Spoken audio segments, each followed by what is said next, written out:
Occupational English Test. Listening Test. This test has 3 parts. In each part, you'll hear a number of different extracts. At the start of each extract, you'll hear this sound. You'll have time to read the questions before you hear each extract, and you'll hear each extract once only. Complete your answers as you listen. At the end of the test, you'll have 2 minutes to check your answers. Part A. In this part of the test, you'll hear 2 different extracts. In each extract, a health professional is talking to a patient. For questions 1 to 24, complete the notes with information you hear. Now, look at the notes for extract 1.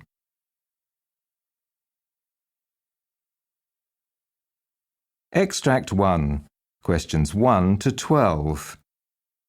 You hear a paediatrician talking to the mother of a 6-year-old boy called Daniel. For questions 1 to 12, complete the notes with a word or short phrase. You now have 30 seconds to look at the notes.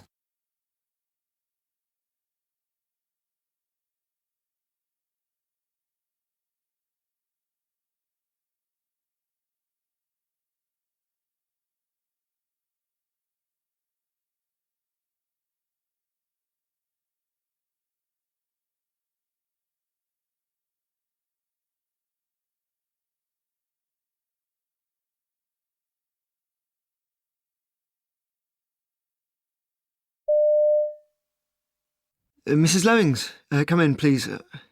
I believe you're here to see me about your son, Daniel. Yes, he's 6 years old now, but I wanted to talk to you without him being here, at first anyway. Yes, of course.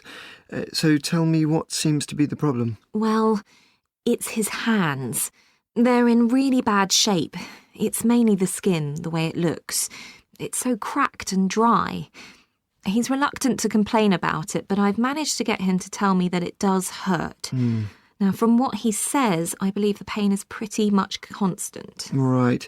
Is this accompanied by any other symptoms? Well, yes. Although there's no itching or anything like that, I mean, I've never seen him scratching them. But the most worrying thing is that there's even bleeding sometimes. Right. Right. I just don't understand how they've got so bad. So when did all this begin? Oh, it's been months now. I thought it would clear up in the spring when the weather got warmer, because I initially put it down to that cold snap we had last winter. Yes. Yeah, and I mean, because that's when we first noticed it. But obviously I was wrong. I've tried to pin down what sets it off, and the thing I keep coming back to is all the hand washing. It makes it worse. And now I've tried to stop him, but it just upsets him if he can't do it, so we've kind of given in. Have you tried any treatments? Oh, yes. We started with creams for dry skin, just about every remedy you can buy over the counter. And they all helped a bit, but not much. And once we'd exhausted all those options, we moved on to the home remedies from the internet. I read about things like getting him to wear silk gloves at night. Let me tell you, they weren't very practical. Yes. And he was okay with the petroleum jelly treatment, though, so that's one of the things that we still use now. But also his older sister, Sarah, has eczema, so another thing we're doing is using Sarah's aqueous cream. Yes. Sarah doesn't mind, but Daniel hates using his sister's stuff. And I don't want it to sound like I'm making things out to be worse than they actually are. It isn't always terrible. Some weeks are better than others. Like, for instance, during the school holidays, there's a definite improvement then. Can you tell me a bit more background information about Daniel? How is he generally? Well, in some ways he's fine. I mean, he's doing well at school, but his teachers have alluded to the fact that he's highly strung. That's definitely how I'd sum him up too. Take, for example, his tantrums. Last week, all hell broke loose because he had to go to the childminder on a different day. He spent the whole 3 hours there crying his eyes out. And this is a lady who's looked after him since he was 5 months old, so it's not like he doesn't know who she is. Right. So he finds it hard to cope with change. Is that a fair assessment? Well, yes, but it's not just that. When we go on a family day out, I now have to wrap all of his food in plastic cling film or he just won't eat it. He's convinced it'll have germs on it. I mean, honestly, it's just making things impossible. So, what are your main concerns? Well, I've done a fair bit of reading up on this, and that's why I wanted to come to see you by myself at first. I've heard about conditions such as Asperger's, but I don't honestly think it's that. Mm-hmm.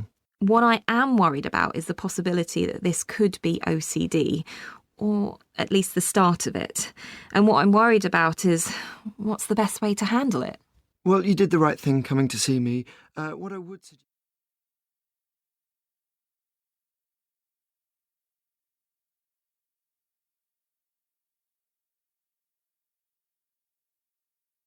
Extract 2, questions 13 to 24. You hear a consultant gastroenterologist talking to a patient called Vincent Skyes. For questions 13 to 24, complete the notes with a word or short phrase. You now have 30 seconds to look at the notes.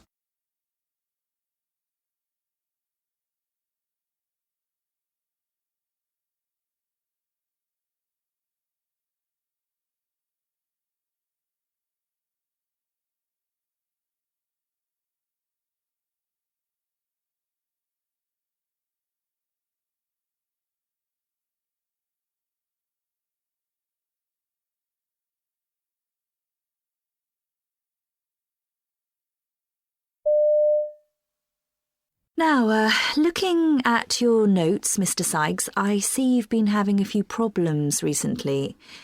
Could you tell me a little about what's been happening, your symptoms that you've noticed?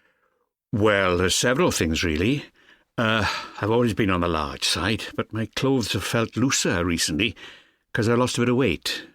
I mean, I haven't been trying or anything. I suppose it's not surprising because I'm not eating as much at the moment. And these days when I am eating, I seem to get full so quickly, before I'm even halfway finished. Actually, getting the food down is hard sometimes too. I just can't... I often feel like I'm choking, to be honest. Oh, I see. What about your bowel habits? Any change there? Yeah, sometimes I have to rush to the loo. Right. My poos are much lighter colour than it used to be. It's watery too, you know what I mean? My stomach sometimes feels really, gassy is the only way to describe it. Right, I see. And have you noticed anything else? Well, you'll have noticed the whites of my eyes. They're looking sort of light yellow, and my skin does a bit too. It's also really itchy these days too. It drives me mad. I'm incredibly tired a lot of the time too. Just feel shattered. Oh, I see. And have you been experiencing any pain anywhere? In your joints, for example? Well, my joints feel okay, but there's definitely a pain here, around my stomach. Right. And going round there to my back. It usually hurts much more when I'm lying down. It's really hard dropping off to sleep some nights. When I first got it, I'd taken antacid because it felt similar to heartburn, you know? But it didn't seem to help, so I stopped doing that.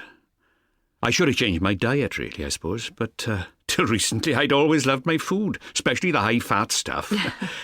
I was never one for sugary things, though. I've not got a sweet tooth. Right. And how's everything affecting your life generally? Let me explain. Your work as a... Well, I'm retired now, actually. Oh, right. Most of my working life, about 30 years of it, was spent in a paint factory. I was a senior colour technician. It was interesting, but a lot was resting on my shoulders, really. And, the responsibility got me down. You know, things got pretty stressful sometimes. I can imagine. And do you smoke or drink? Well, I used to smoke. Quite a lot, really, looking back. About 20 a day. Right. But I gave up when I stopped work a couple of years ago. But I still like a drink. Not a lot, but I do enjoy a few beers at the weekend, you know. Well, it's good that you've stopped smoking. Were you having health problems when you decided to give up? Well, everything seemed to start going wrong a couple of years ago when I got a hepatitis B infection. Oh. And I decided the cigarettes weren't helping that. And then not long after, about a year ago, they told me I got gallstones. That was pretty awful. Oh, yes, it must have been. And how have you been since then? Well, not brilliant, really. I got a blood clot about 6 months ago. in my calf. And they put me on warfarin, for that. Yes. And then last month, on top of everything, they told me I developed diabetes too. That was a bit of a surprise, to tell you the truth. I really hadn't seen that one coming. No. Well, I can see that you've been through the mill this last year or so, one way or another. OK, what I'd like to do now is to get a couple of tests ordered. We'll start with a scan.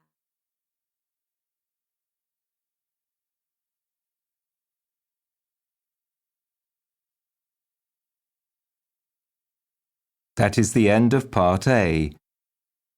Now look at Part B.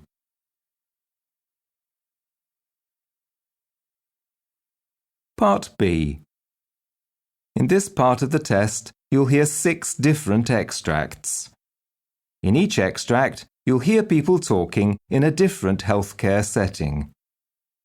For questions 25 to 30, choose the answer A, B or C, which fits best according to what you hear. You'll have time to read each question before you listen. Complete your answers as you listen. Now look at question 25. You hear a palliative care nurse talking to an elderly patient. Now read the question.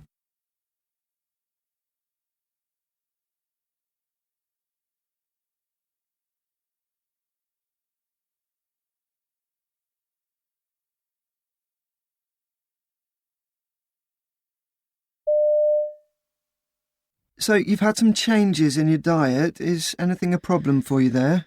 I might be losing a bit of weight because I don't like eating much. Oh, does that trouble you? No, I just don't want to eat a lot. Any trouble with your bowels? I know that you're taking regular laxatives, but is that an issue for you? Oh, I've had a bit of trouble with constipation over the years. I've taken pills on and off. I've taken something now, actually. But I still feel a bit bloated, a bit crampy. So it's bothersome? Yeah, it's not what you'd call slight. Well, I think we need to have a look at you, maybe make some adjustments to what you're taking, especially since you're getting that bloating. That'd be good.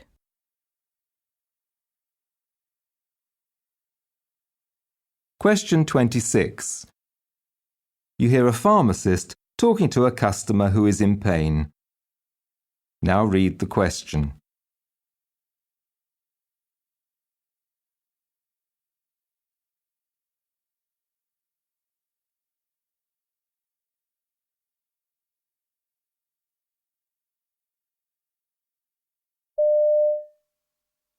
Good morning. Can I help you? Yes, I've been in a bit of pain. I've got arthritis, you see, but it's not that, it's my jaw. Oh, have you had this problem before? Yes, it flares up when I get anxious and, I'm a bit stressed at the moment. I usually take some paracetamol, but I don't want to take too much because, I'm already taking arthritis medication. Well, paracetamol is usually well tolerated and can be used with your anti-inflammatories. But you're right. Taking that is not getting to the root of the problem. Have you seen a dentist or a doctor about this? Yes, I've had a bite splint at one time, but, it never really helped. Well, I'd recommend seeing someone about it again because this can become a chronic problem. Okay, you're probably right. Thanks so much.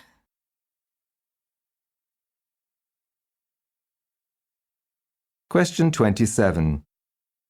You hear a dietitian talking to a patient about a new treatment plan for diabetes. Now read the question.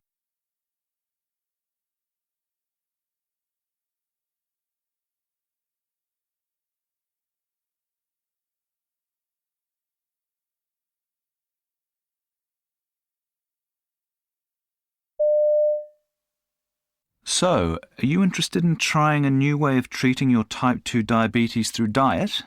The diet would involve cutting your calorie intake down to 800 a day. Oh, that's not many. Well, it'd mean cutting out fat and sugar and just eating protein and vegetables, but the payoff could be that you'll be completely diabetes-free. Well, it does sound like a healthy diet, and I guess I ought to have a go if there's a chance of beating the condition. I just hope it's worth the effort, though. I mean, there's no guarantee I won't still have diabetes at the end of it all, is there? Well, this is a new treatment, but we wouldn't undertake it without some prospect of success.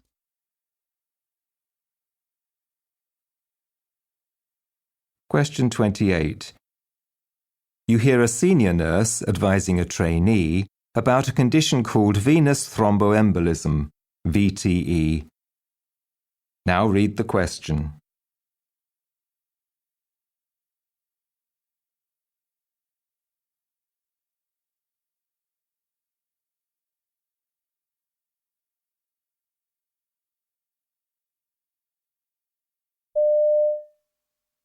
You mentioned the risk of patients developing venous thromboembolism. What exactly should I be looking for? I think it's very important to be aware of the guidelines, but to remember that in practice, diagnosis is complicated. Swollen legs are a typical sign, but patients may or may not present with that, or the swelling may be difficult to detect if the patient is either obese or very thin. Maybe the patient has calf pain or is breathless but doesn't have any other symptoms. If you're at all suspicious of VTE in a patient, refer them urgently for investigation. Actually, though, most cases of hospital-associated thrombosis occur after discharge. We should ensure there's a regular clotting profile so that appropriate preventative or therapeutic interventions can be made, and organise any prescriptions they'll need on discharge.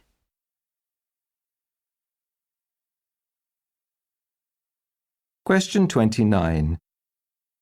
You hear an eye specialist talking to her patient. Now read the question.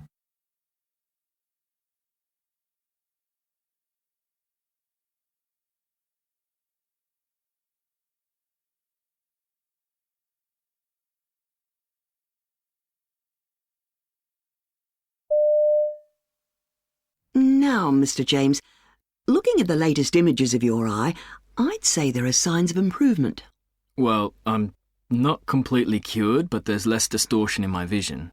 That's a huge relief. I could barely recognise people in the early stages. I'm still not confident about night driving, and I know I've lost colour perception in the centre of the affected eye. Everything's grey. I notice it when I close the other one.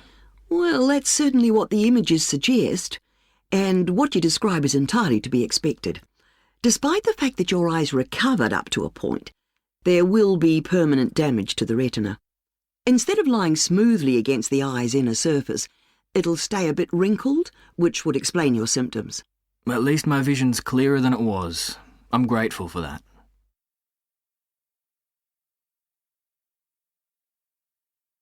Question 30.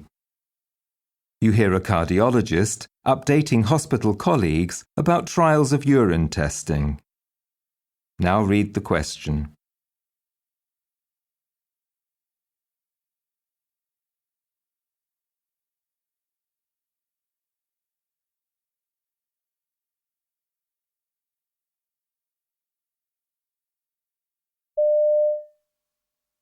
As you're aware, many of our outpatients struggle to take their prescribed hypertensive medication, so we've looked into the reasons for unintentional lack of compliance.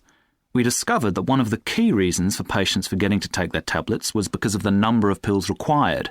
Reducing the amount prescribed isn't possible, of course, but something as simple as urine testing to monitor patients is proving an effective intervention. The results of our trials show that over 50% of patients undergoing urine testing became completely adherent to their drug regime as a result, which, of course, leads to better outcomes. This is an important breakthrough, given that previous studies showed limited benefits for high-risk patients from complex and costly alternatives aimed at reducing rates of stroke and heart disease.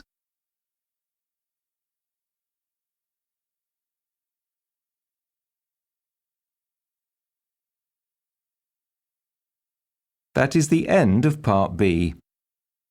Now look at Part C.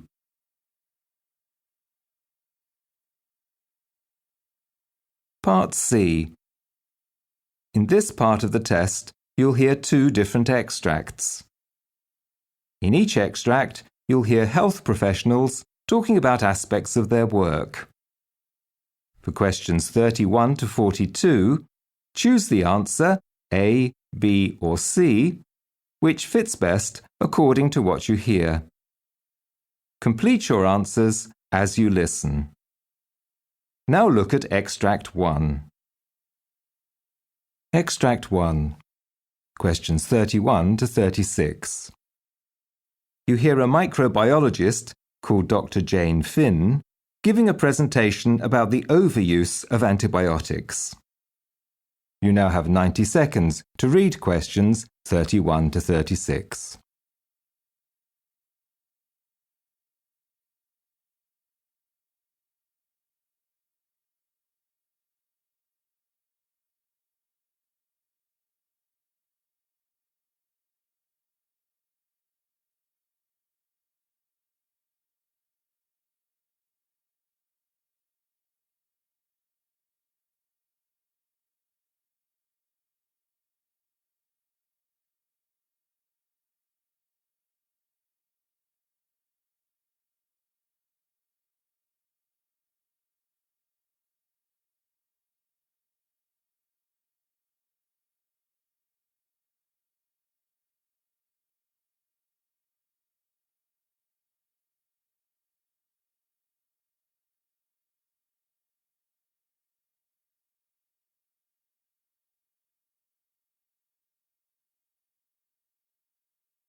My name's Dr. Jane Finn and I'm a microbiologist.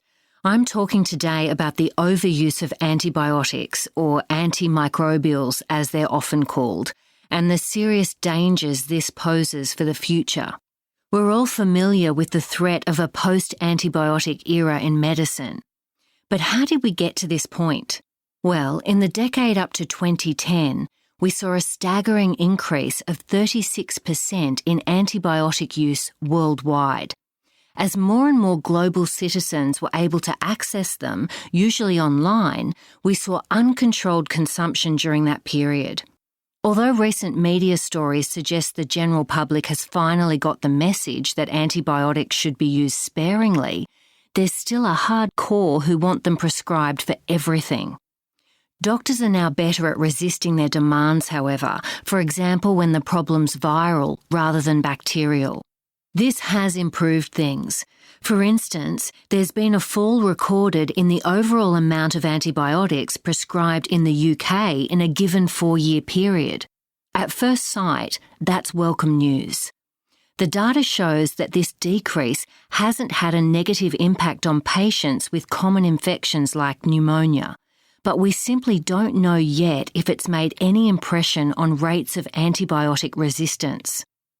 Other data shows that GPs have reduced the amount of antibiotics they prescribe by 13% over this period. Dentists have also reduced their prescriptions by an impressive 20%, but the figure for hospitals is much lower. So it's not an equally distributed decrease, so the picture's more complicated than it may at first appear. Something else complicating the picture is a widely reported medical research paper published recently.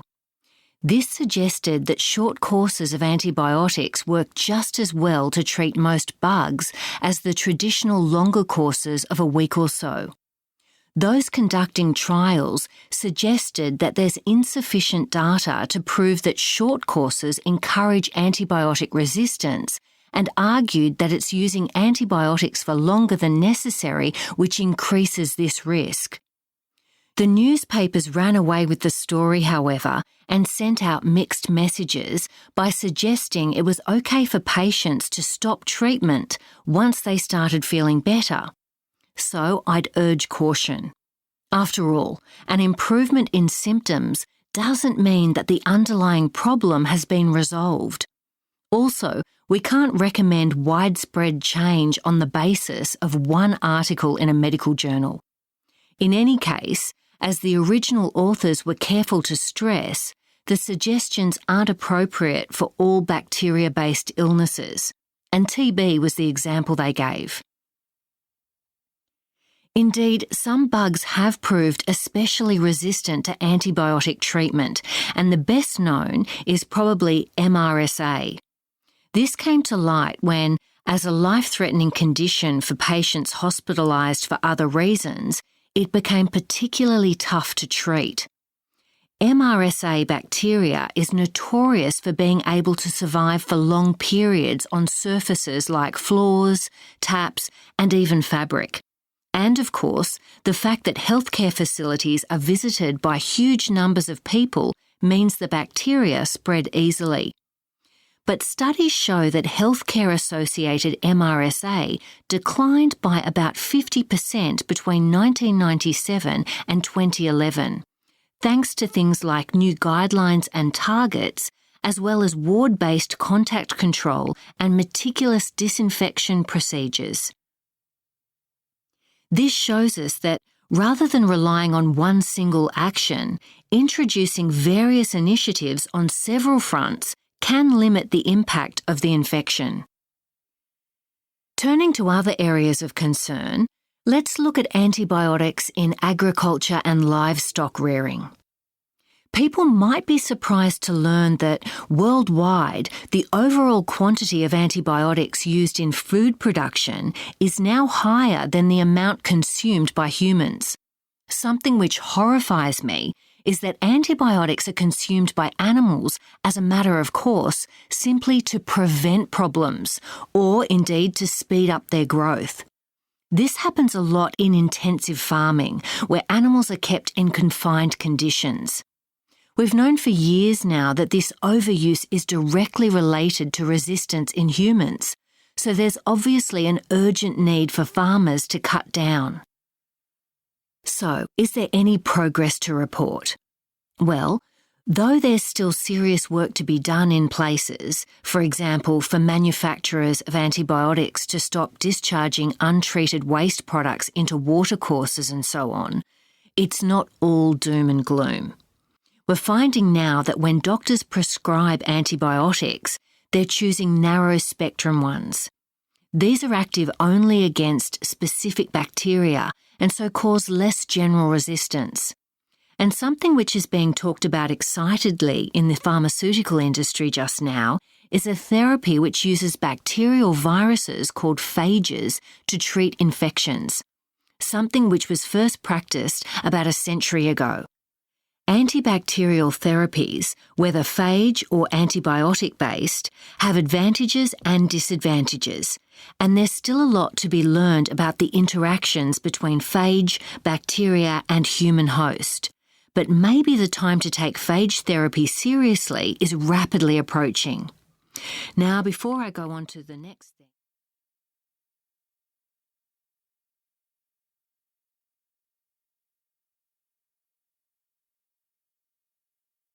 Now look at Extract 2.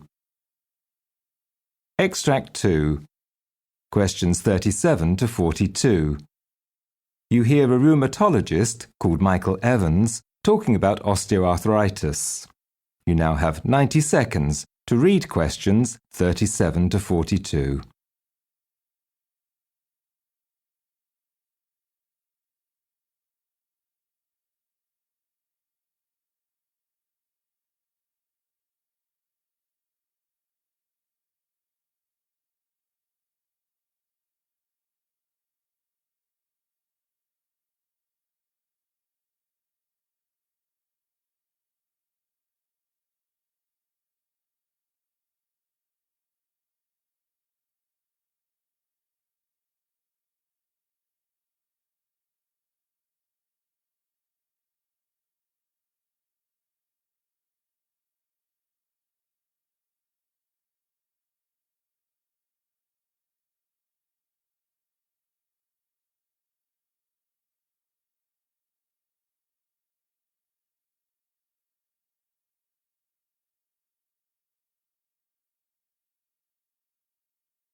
Hello, I'm Michael Evans.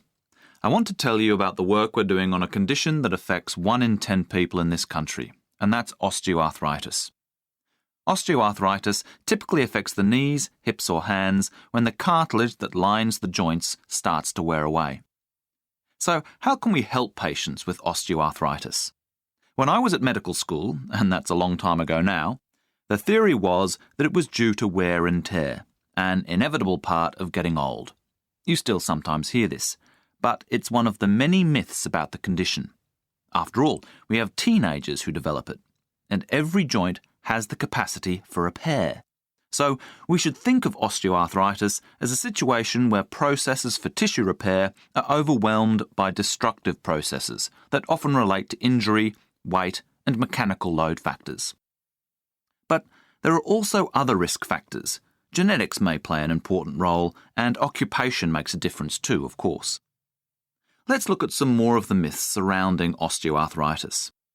Osteoarthritis of the hands is an interesting case because this is one time you might think you can't put the blame on mechanical load factors. But you'd be wrong. There are actually circulating molecules that come from fat, and these influence the development of inflammation in joints. In fact, you're 30% more likely to get hand osteoarthritis if you're obese. And there are a couple of studies going on right now to test the theory that losing weight can have a positive effect on osteoarthritis in the hands. So what about knees? A lot of people say there are very high knee joint replacement rates in Australia, for example, because people do a lot of running in an attempt to keep fit. But this is another myth. In fact, studies show that for the majority of people, running's helpful in terms of stopping the onset of osteoarthritis. Though if you're a marathon runner, you do potentially place yourself at some risk. Now, if you've already got osteoarthritis and you want to take up running, the data's a bit conflicting. There are studies suggesting it can lead to exacerbations of the condition, but others suggest that patients who keep up their running do better at managing the condition than those who give it up. In fact, the sport that's often referred to as the knee surgeon's friend is netball. This is because it involves a lot of jumping, which puts pressure on the knee, which can cause a tear in the cruciate ligament, one of the main stabilising ligaments in the knee. This often leads to the development of knee osteoarthritis within 10 to 15 years. In the hope of preventing this, players may be encouraged to have surgery to repair the cruciate ligament. But in most cases, this is probably unnecessary, and it doesn't appear to change their long-term risk of developing osteoarthritis. The best way to prevent the problem arising is actually to teach players to jump and land in the right way. Unfortunately, whilst professional players get taught this neuromuscular technique, most ordinary players don't know about it. Now, let's move on to diagnosis. We have various imaging techniques such as X-ray and we have MRIs. For osteoarthritis of the knee, if an X-ray is going to show us anything at all, it must be a standing weight-bearing X-ray. But in most cases, it doesn't change what the doctor might do to the patient. We can diagnose by taking the history, assessing the symptoms, and examining the joint. And if someone of over 50 has an MRI scan, the likelihood is that it'll reveal a meniscal tear. That just happens as part and parcel of growing older, and it's not something that normally causes pain because a torn meniscus doesn't contain nerve fibres at that age. So it's just going to lead to unnecessary worry, and in most cases, intervention will do more harm than good. The next thing the patient wants to know is there a cure? Well, not yet. But recently there have been exciting developments in osteoarthritis treatment. People ask about stem cells, but at present they're unlikely to be any more helpful than a salt water injection into the knee because stem cell technology hasn't got far enough yet. But we're currently in the process of testing what we call disease-modifying osteoarthritis drugs that appear to be effective at regenerating joint tissues and reducing pain. And these will be injections a person gets into a joint maybe once every 12 months.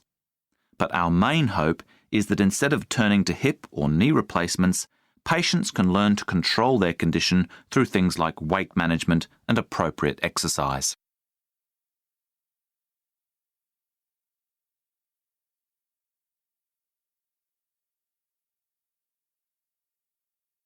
That is the end of Part C. You now have 2 minutes to check your answers.